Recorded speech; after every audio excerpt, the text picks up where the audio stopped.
अब नजर डालते हैं भावनगर की कुछ अहम खबरों पर। भावनगर शहर के पथिक आश्रम इलाके में 2 दिन पहले रात को मुस्तफा उर्फ कालू भाई काचवाला नामक युवक की हत्या कर दी गई। इस घटना के बाद गंगा जलिया पुलिस स्टेशन में 3 आरोपियों के खिलाफ शिकायत दर्ज की गई।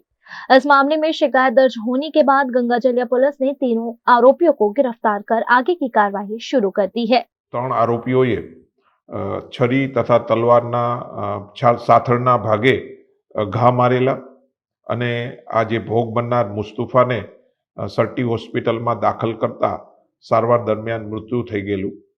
એ અનુસંધાને ખાલિદભાઈ પઠાણની ફરિયાદ દાખલ કરવામાં આવેલી, જેમાં હકીકત એવી છે કે અરમાન પઠાણ જે આંબાચોક વિસ્તારમાં રહેતા ત્યાં એ મુખ્ય આરોપી અરમાન ઉર્ફે જે ભોલુ જે છે તે બાઇક લઈને અવારનવાર જતો ત્યારે ગાળો બોલતો અને કાતર મારતો। એ અનુસંધાને આ આમિર ખાન પઠાણ તેના જે મામા જે છે ખાલિદભાઈ ફરિયાદી તેને વાત કરી કે ભાઈ આ અવારનવાર આ રીતે કરે છે, જેથી આ 4 જણા મુખ્ય આરોપીના પિતાશ્રી સલીમભાઈ લાખાણીને આ બાબતે સમજાવવા માટે જણાવવા ગયેલ તેનું બંદૂક રાખી અને આ 3 આરોપીઓ અરમાન ઉર્ફે ભોલુ, રહેમાન અને આફતાબ ત્રણોએ તલવાર તથા છરી ધારણ કરી અને મુસ્તફા ઉર્ફે કાળુભાઈને પથિકાશ્રમ વિસ્તારમાં જીવલેણ ઘા મારેલા અને મૃત્યુ થયેલું। भावनगर एसओजी पुलिस ने पेट्रोलिंग के दौरान नशे के लिए इस्तेमाल होने वाले कफ सिरप के बड़े जखीरे के साथ एक व्यक्ति को गिरफ्तार किया। पुलिस ने जानकारी दी कि मामा कोठा रोड पर रहने वाले धार्मिक अशोक भाई बारैया नामक व्यक्ति को एक एक्टिवा स्कूटर पर 397 बोतलें नशाकारी कफ सिरप के साथ पकड़ा गया। इस दौरान एसओजी ने कफ सिरप, स्कूटर और मोबाइल सहित कुल 1,44,480 रुपए का माल जब्त किया। पुलिस जांच में सामने आया कि इस मामले में धार्मिक अशोक बारैया और देवांगी उपाध्याय शामिल हैं। एसओजी पुलिस ने दोनों के खिलाफ घोंघा रोड पुलिस स्टेशन में मामला दर्ज कर आगे की कार्रवाई शुरू कर दी है।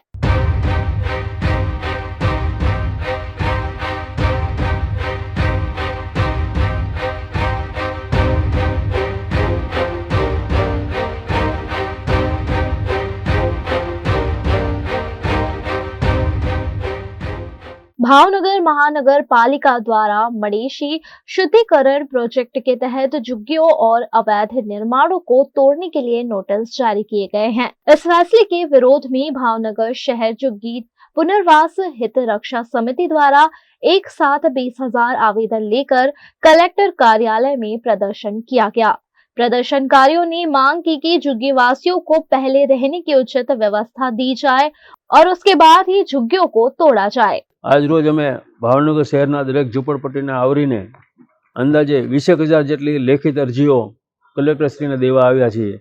राज्य सरकार अने केन्द्र सरकारनी जे 2 योजनाओं चाली रही है ए योजनाओनी अंदर अग्रताक्रमे झूंपड़पट्टी वसाहतवाळाने आपवी जोईए तेवुं योजना कहे छे।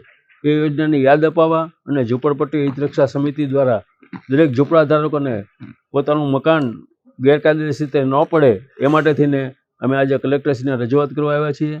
महानगरपालिका द्वारा जे स्कीम प्रोजेक्ट मूकवामां आव्यो छे जे 70,000 करोड़ना खर्चे, पण अत्यारे एवुं लागी रह्युं छे के 70,000 करोड़ना खर्चे जे प्रोजेक्ट मूकवामां आव्यो छे ए अंदाजे भावनगर शहरना 800 झूंपड़ाधारकोना नाश माटेनो प्रोजेक्ट छे। एनी रजूआत करवा अमे कलेक्टरश्रीने आव्या छीए અને ઝૂંપડાધારકોના ન્યાય માટે કલેક્ટરશ્રીને લેખિતમાં અરજી આપી છે। આ 2 યોજનાનો એમને લાભ મળ્યા પછી જ તે બીજો કોઈ પ્રોજેક્ટ આગળ વધે તેવી અમે વિનંતી કરવા આવ્યા છીએ। ઝૂંપડપટ્ટી હિત વસાહત સમિતિની પ્રતિનિધિ મંડળ ભાવનગર કલેક્ટર સાહેબને રજૂઆત કરવા આવીએ છીએ। આશરે 20,000 અરજી થકી અમે રજૂઆત કરીએ છીએ લેખિતમાં કે હાલ જે ઝૂંપડપટ્ટીઓનું જે ડિમોલિશનનું કામગીરી તે લોકો હાથ ધરી છે અને ત્યાં જે નવો પ્રોજેક્ટ બનાવવા માટે તે લોકોએ નવી સ્કીમ બહાર પાડી છે તે આગળનો પ્લાન છે। એટલે કે તે પહેલા સરકારશ્રી દ્વારા 2014ની અંદર જે ઝૂંપડપટ્ટી વિસ્તારો છે તેને સ્લમ મુક્ત, એટલે કે ગુજરાતને સ્લમ મુક્ત અને ભારતને સ્લમ મુક્ત કરવા માટે મુખ્યમંત્રી ગૃહ યોજના અને પ્રધાનમંત્રી આવાસ યોજના બહાર પાડવામાં આવી હતી।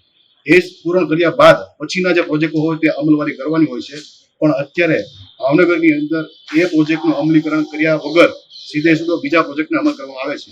તો આજે અમે ફરીથી ઝુંપડપટ્ટીના રહીશો વતી સરકારશ્રીને અને કલેક્ટરશ્રીને એવું નિવેદન કરવા આવ્યા છીએ, નમ્ર અરજ કરવા આવ્યા છીએ કે ઝુંપડપટ્ટીના જે વસાહત રહીશો છે તે લોકો તમારી કોઈ યોજનાઓનો વિરોધ નથી કરતા, પણ તે લોકોનો જે હક છે તે હક માંગવા માટે આપશ્રીને આજે રજૂઆત કરીએ છીએ કે તેમના જે હકોને પાલન કરવામાં આવે, તેમને કાં તો જગ્યા કાં તો મકાન આપવામાં આવે અથવા તો લીઝ પટ્ટો કરી દેવામાં આવે. અને એ કર્યા બાદ એટલે કે બેઝ બાંધ્યા બાદ પછી જે ફેઝ 1 ફેઝ 2 જે કાંઈ પણ પ્રોજેક્ટ હશે તેમાં રહીશો સાથે સહભાગી બનીને સરકારશ્રીને અને કલેક્ટરશ્રીને સહયોગ આપશે તેવી અત્યારે હું હિત રક્ષા સમિતિ વતી ખાતરી આપું છું.